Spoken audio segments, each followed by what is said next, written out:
હવામાન વિભાગના જણાવ્યા મુજબ આગામી 30 જુલાઈથી વરસાદ ફરી એકવાર જોર પકડશે.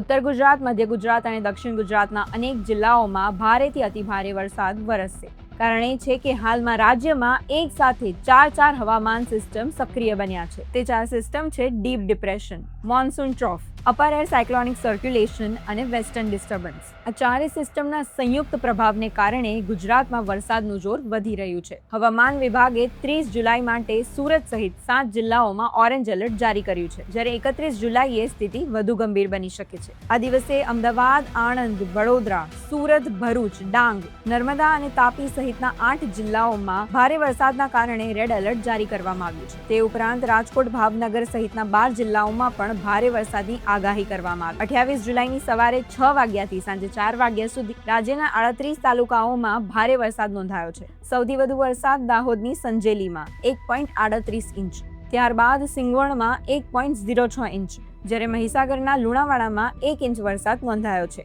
ધોલેરાના પંથકના ઉપરવાસમાં ભારે વરસાદના કારણે અનેક વિસ્તારો પાણીમાં ગરકાવ થઈ ગયા છે.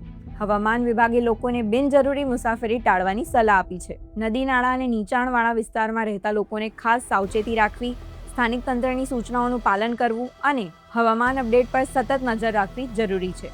તો મિત્રો, આગામી થોડા દિવસો ગુજરાત માટે વરસાદની દ્રષ્ટિએ ખૂબ જ મહત્વપૂર્ણ રહેશે. તમારા વિસ્તારમાં વરસાદની શું સ્થિતિ છે એ કમેન્ટમાં અમારી જોડે શેર કરો.